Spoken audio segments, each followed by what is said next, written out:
What is up, my nerds, and welcome back to another episode of The Nerdy Mind. I am sorry that there wasn't a episode last week, and I just put out a video just stating that there wasn't going to be an episode. I do apologize. I've been having some crazy technical difficulties with the programming and everything. I guess the program I was using before was called Riverside. And it's pretty much like a Zoom application for podcasting strictly. So it records my video and audio along with my guest. And the thing that sold me on that program was that it uploaded everything, you know, everything onto like the cloud, kind of like a cloud-based storage while recording at the same time. So by the time I was done recording and done with the session with the guest, I could go into my library and the episode would already be there. So it was really cool. Saved me a lot of time, especially when it came to editing and downloading the video for a full edit. But for some reason, I don't know, like if with an update with Chrome or an update of the program itself, if I was just having some crazy issues, especially with connection with the guests. So I don't know if you've heard Jason and I talk about this before on a couple of episodes.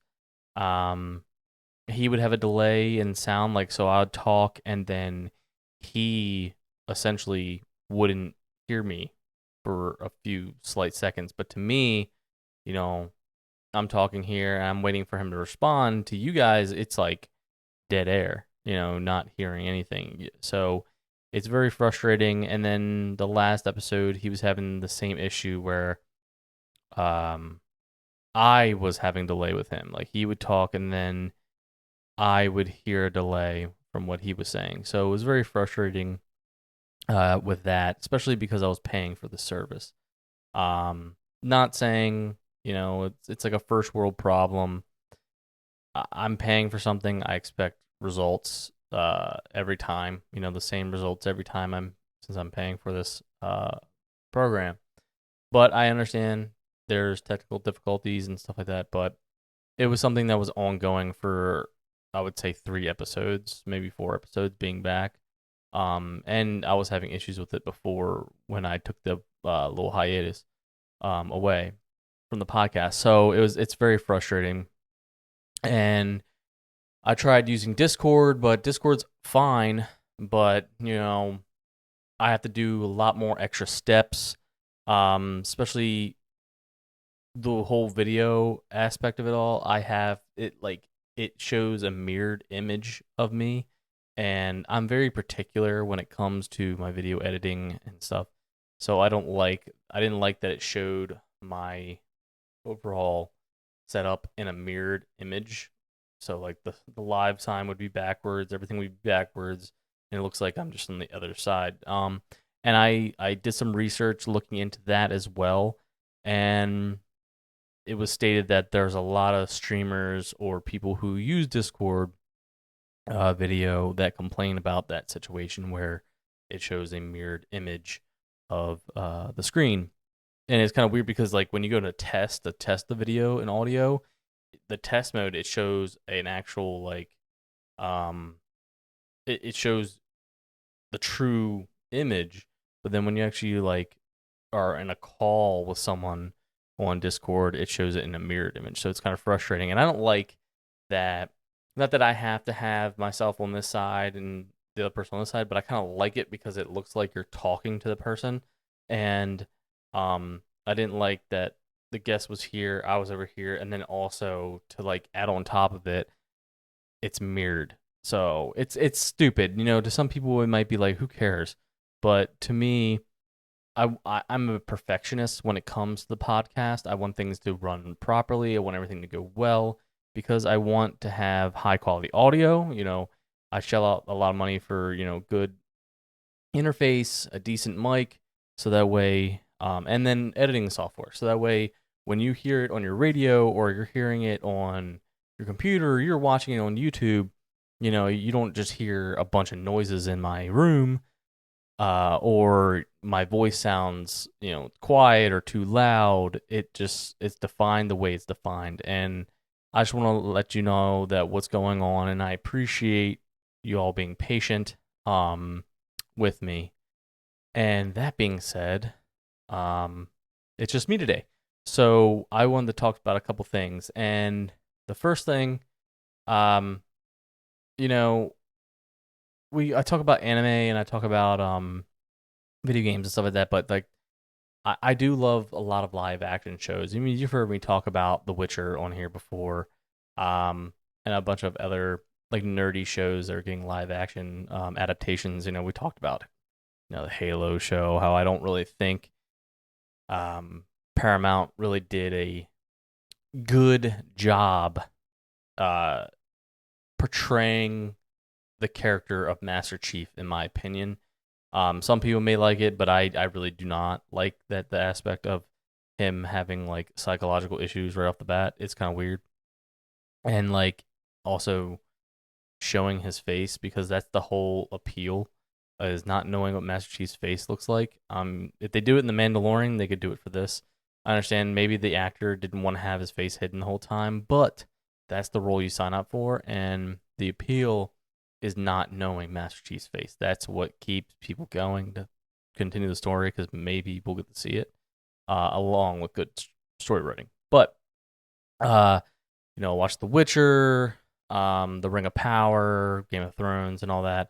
But there's one show that I'm really, really excited for, and I'm not trying to get like too excited, but I think it's hard for me to kind of feel that way, because it's a deep rooted aspect of my childhood, and that's the Avatar: The Last Airbender, and it's getting the live action make of it.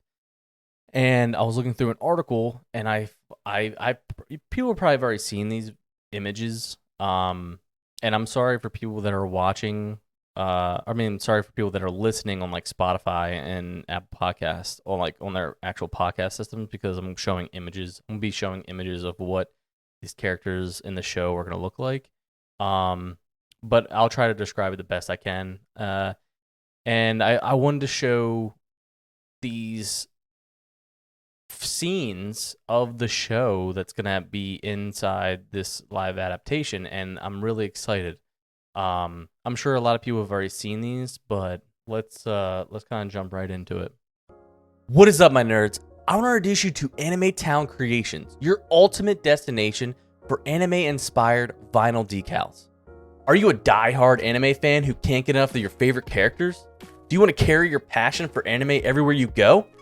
Want to level up your gaming setup with epic vinyl decals? Need a desk pad that's not just functional, but a work of art? Look no further, because AnimeTownCreations.com has got you covered. When you shop at AnimeTownCreations.com, you'll enjoy these fantastic perks like exclusive designs, premium quality, endless possibilities, and customer satisfaction. At AnimeTownCreations.com, they bring your favorite anime characters and themes to life like never before. Deck out your credit card with stunning custom-designed anime decals that showcase your unique style.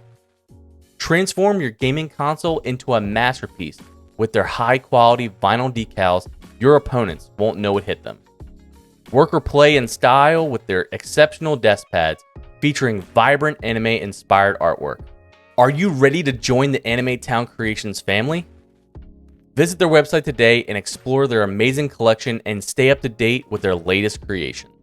Don't miss out on the chance to turn your world into an anime wonderland. With the coupon code NERDY10, get 10% off your first purchase. That's NERDY10. AnimeTownCreations.com. Bring your love for anime to life, one decal at a time. So here is Aang, not Ung, from the movie. I actually never watched the movie, and I'm kind of glad I didn't, because I've heard it's terrible. I heard it's horrible, horrible, horrible, and people just want to forget it. But this is Aang, not Ung. I remember when my sister watched it. She never watched the cartoon, but she watched the movie, and she's like, "Yeah, you would really love Avatar: The Last Airbender." I was like, "Yeah, I watched the show when it was on Nickelodeon," and she's like, "Oh yeah, Ong is cool." I said, "Who the hell is Ong?" She's like, "That's the guy. That's the main character, Ong." I was like, "You mean Aang?" She's like, "No, it's Ong." And we got in like this argument about what's the right pronunciation. I'm like, "It's freaking Aang, okay? It's Aang. Like it's there's no confusion. It's always been Aang. That movie changed the name of the character. It's crazy to me. I mean, use your source material, people. Seriously, it's a show. Like you could literally look it up and there won't be any problems. So, it's pretty funny. But yeah, this is Aang. Um, the tattoo looks awesome. It's blue, not black.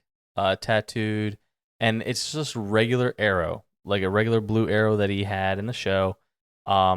He's wearing his traditional, um, Airbender temple robes, the orange robes with his glider in his hand, his original glider. Um, but I like that the attention of detail to him has the arrow being blue and it's solid and it looks exactly like the show. Like they took the image of Aang from the show and you know they just said, okay, we're gonna do everything exactly that it is. Give him the blue arrow, have the nice orange garb, robes. Give him the wooden glider. Um, I was looking at the glider. You can't really tell if there's like how like the fan sits in there, but that's kind of cool. They kind of keep it hidden. The overall actor who's playing Aang looks believable to me. Young kid. Haven't heard his voice yet, so that's gonna be interesting as well. But it looks like he's at the Southern Water Tribe area. So this is probably like the first episode. He's probably just got out of the iceberg. Um, and Zuko arrives at the Southern Water Tribe to capture him. So that's pretty cool. Let's see what the next one is. Okay. So this is Katara.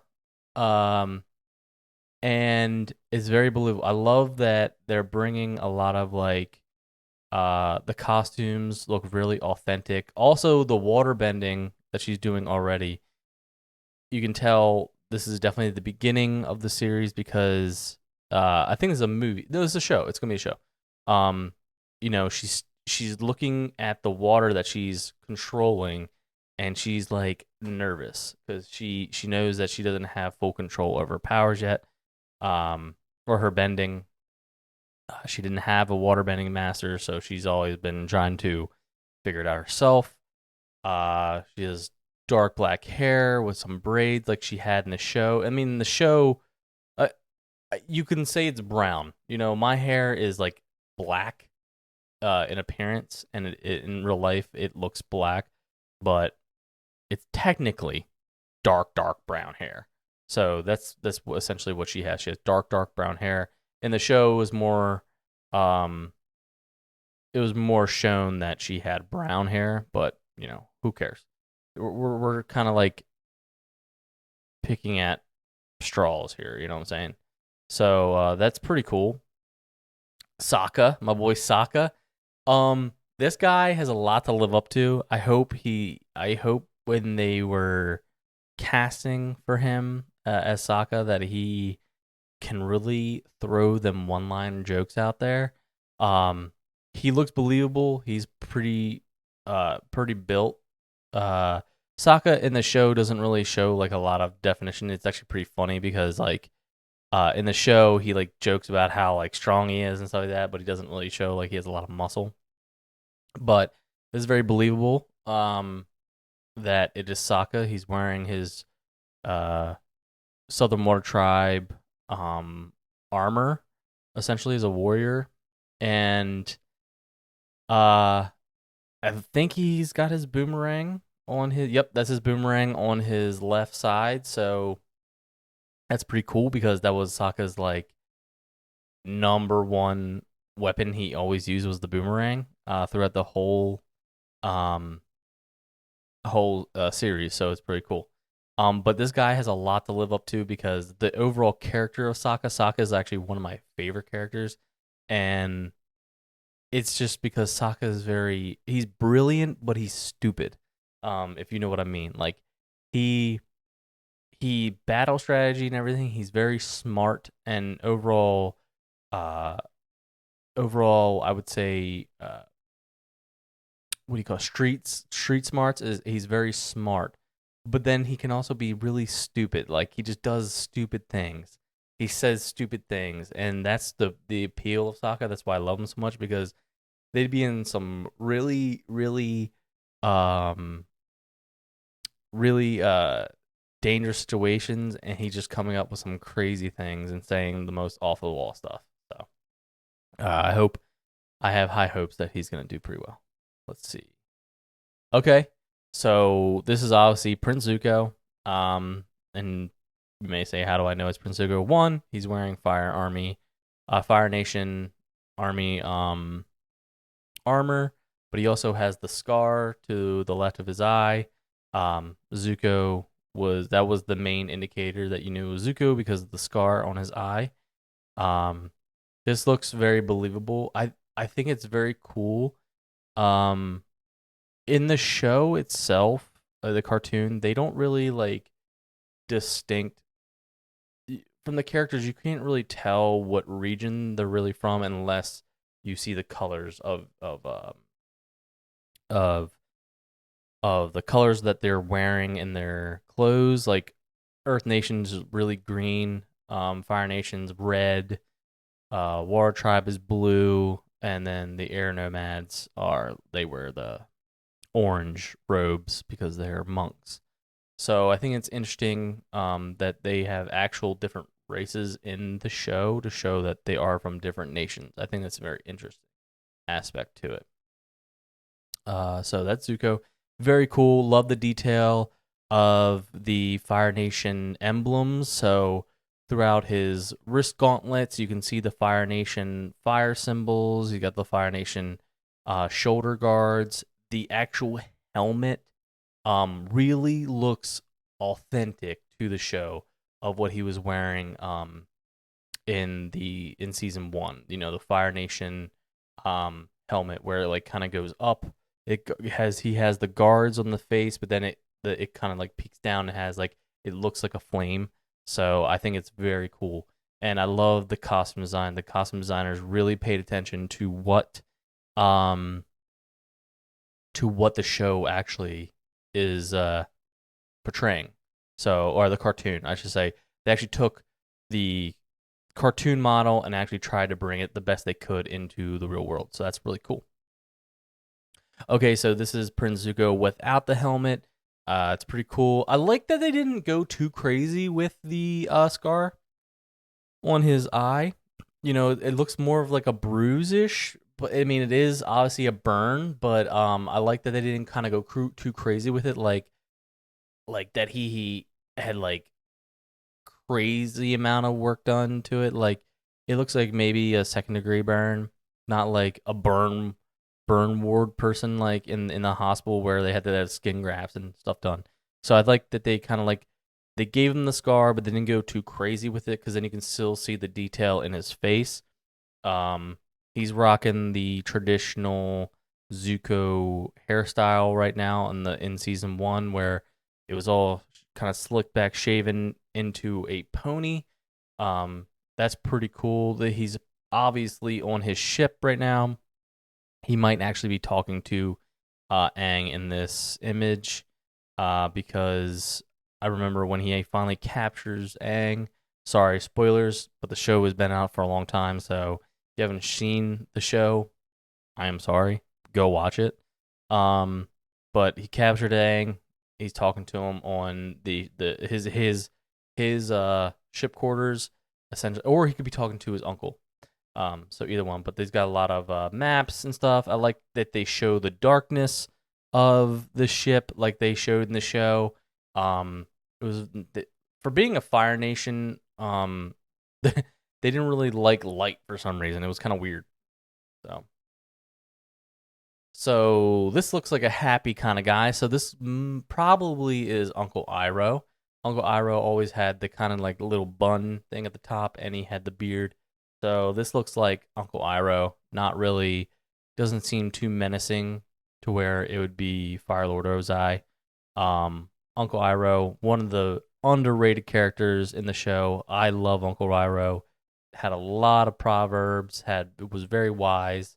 I'm really excited to see this character unfold in the live action version, especially later on in the series when he finally kind of like feels free and can show why they call him the Dragon of the West. So I think it's very cool adaptation of Uncle Iroh. It's very believable. So far, I'm really liking the actors, the actual picks for the actors and being chosen for these parts. They're very believable. Aang, Sokka, Katara, Zuko, and also Uncle Iroh so far look very believable to me. So next, so this is probably Azula. Um, Azula wasn't my favorite character in the show. Obviously so because she's crazy. But to be fair, she had a kind of a sad upbringing. Her mom, thought her mom loved her, but she thought that she was crazy because she was really influenced by her dad. It's gonna be very interesting seeing Azula this adaptation of Azula in the show. This actor also I think has big shoes to fill. Along with the actor, like I said, for Sokka. Sokka was very funny, battle intelligent, but Azula was also very battle intelligent. But then she also had that like craziness factor to her. So I think it's gonna be interesting on how she can turn this up, essentially, like how she can develop uh her version of Azula, and I hope that she can do really well with it. So this is Fire Lord Ozai. I know this actor. I forget his name, but he does very well with his parts. I've known him I've seen him in Lost, a couple other shows. He's also been in a few movies as well. He's a very good actor, and I think he's going to do really well as Fire Lord Ozai. Um, Also, the background showing him, um, like with the wall of fire there. Also, he's got the Fire Lord crown on with his nice robes. He look like he's looking over some world maps. The overall image of the fire and everything is very cool.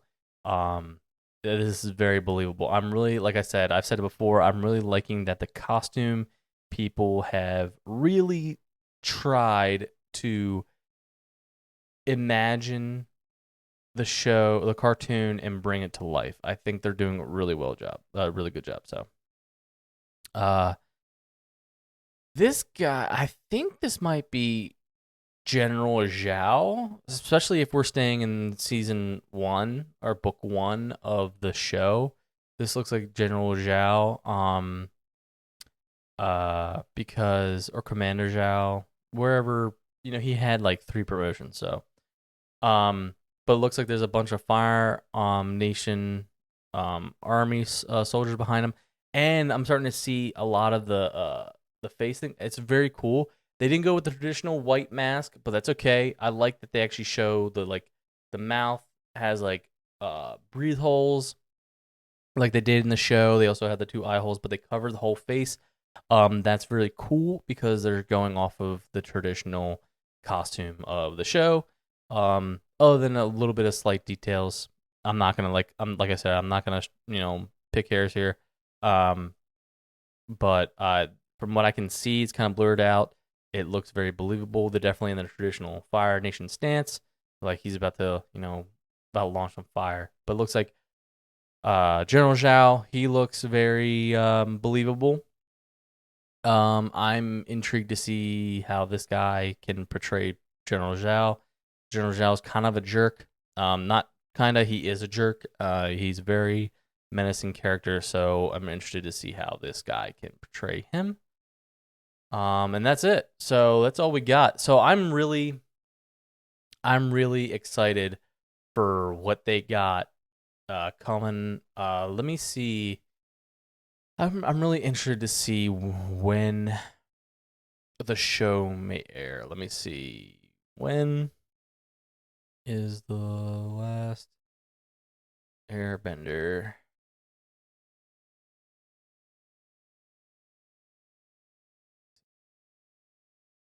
Let's see here. I don't want to know the cartoon. Yeah, here we go. So live action Avatar: Last Airbender emerges in 2024. Okay, so it's coming up soon. I mean, I don't know when next year, but I'm skimming here. It just says 2024. It doesn't really say. Let me see. Netflix.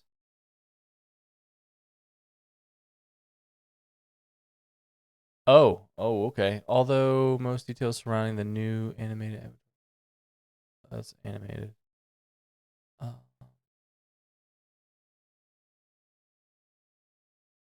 Uh, it doesn't really say. It just says 2024. So, you know,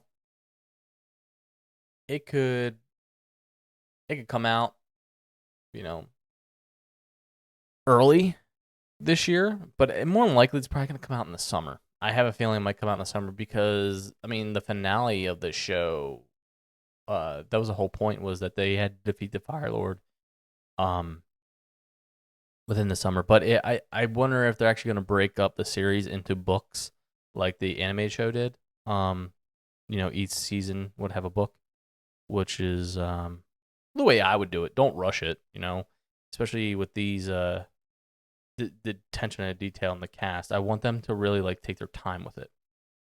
Because especially when you rush things, you really kind of leave out the fine details. And The Last Airbender has a lot of following, and it's really kind of a big thing to release. So I have a feeling Netflix will do well with it.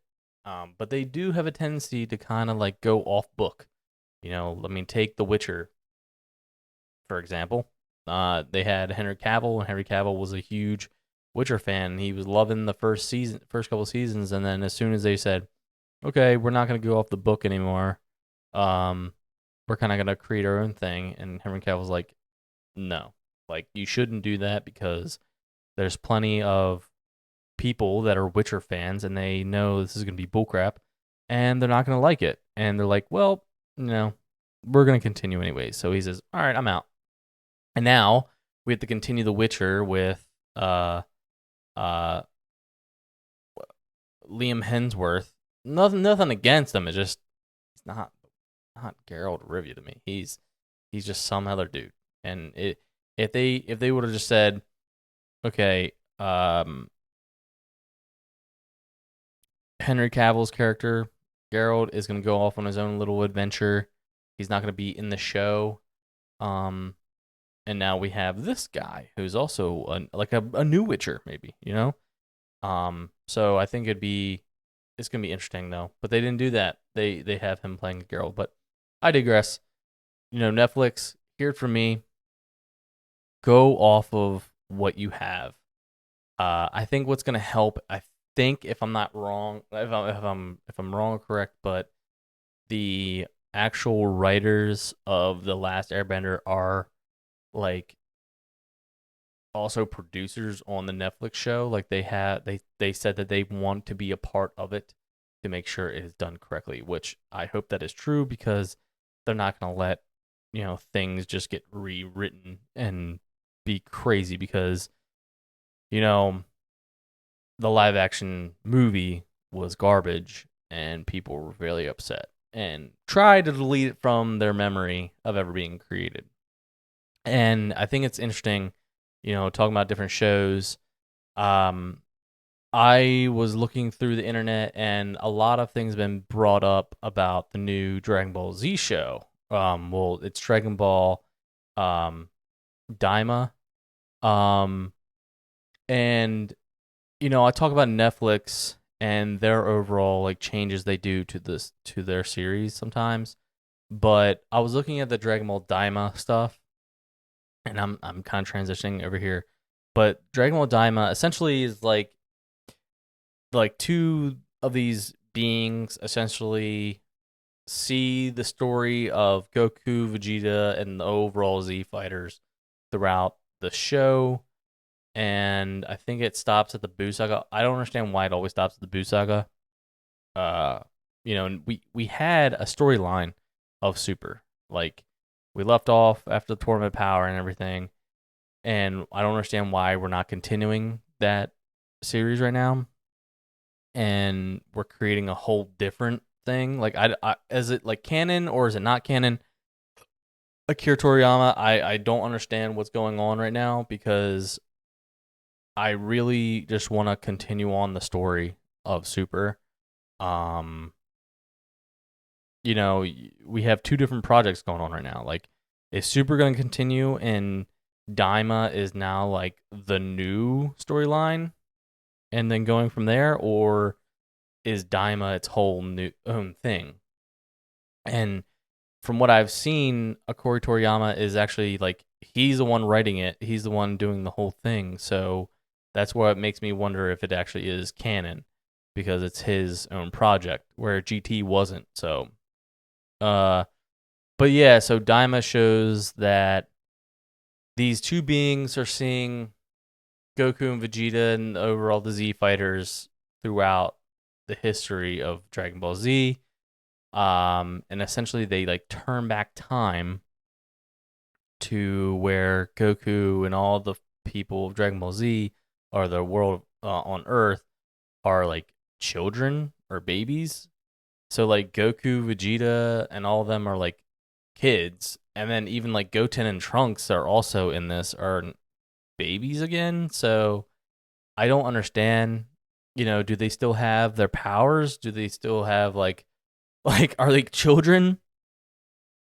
Like, because like in GT, Goku became a kid again, but he still had his, I would say, decent strength to where he could turn Super Saiyan to Super Saiyan 3, and then eventually got strong enough to where he got to Super Saiyan 4.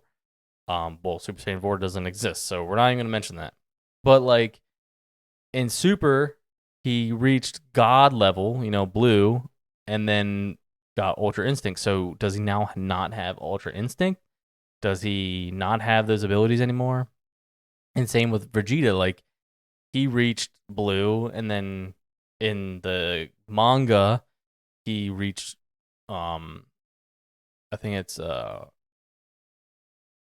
Instinct and Ultra Ego. And then you got my boy Gohan, who finally got his new upgrade as Beast. So like I'm confused on what's going on here.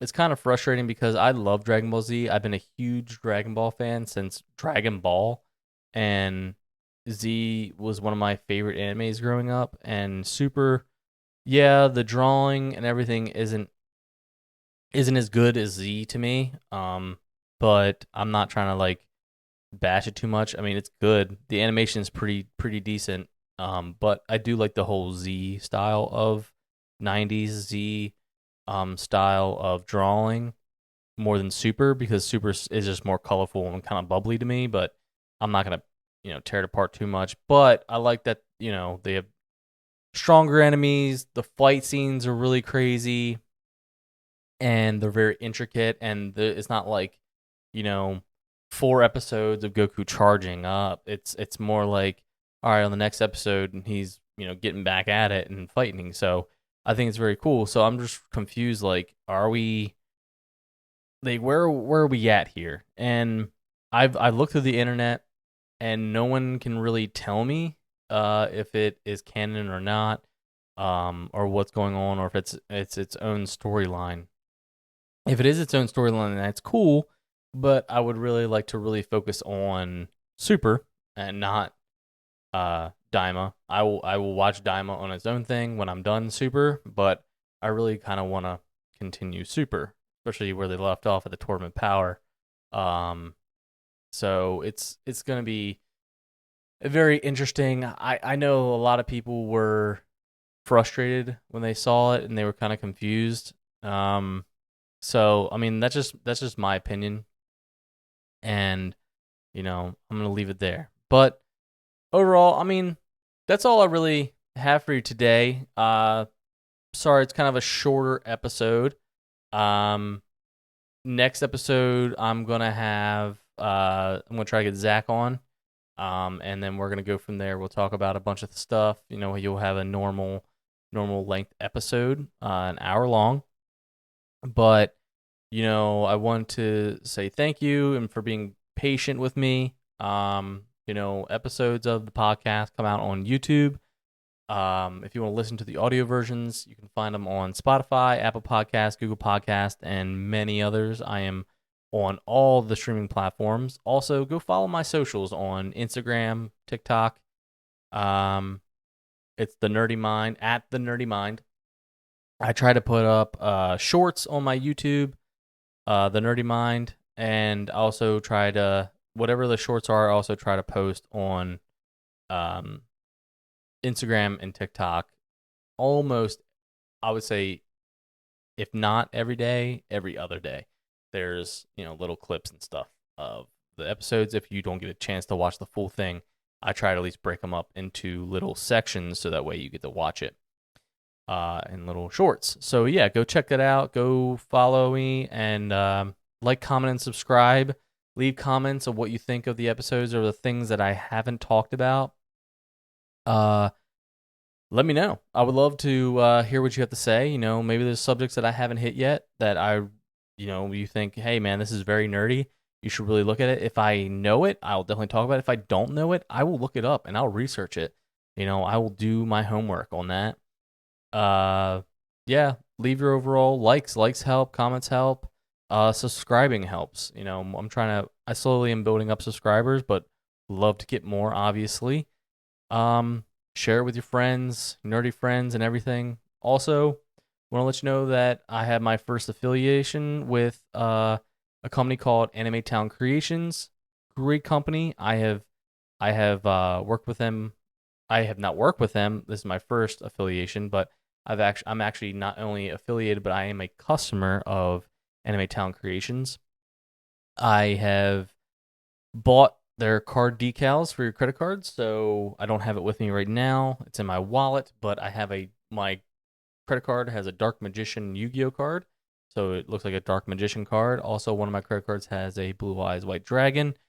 But they have tons and tons of inventory of different types of animes. You got Hunter x Hunter cards. They have Pokemon cards.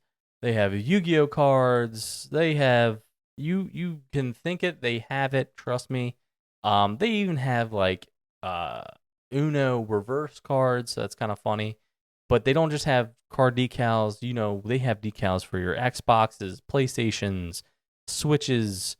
And in different types of animes as well. They have all different types of scenes in animes and everything. You got desk pads, like giant mouse pads with stuff. I just recently bought a mouse pad that has 2 Pikachus, one in the Naruto Hokage gear, and then one on the Sasuke gear. And Sasuke is doing the Chidori, and the Pikachu that's dressed like Sasuke is doing Chidori, and then the Pikachu that's dressed like Naruto is doing the Rasengan. So I bought that one because I thought it was really cool.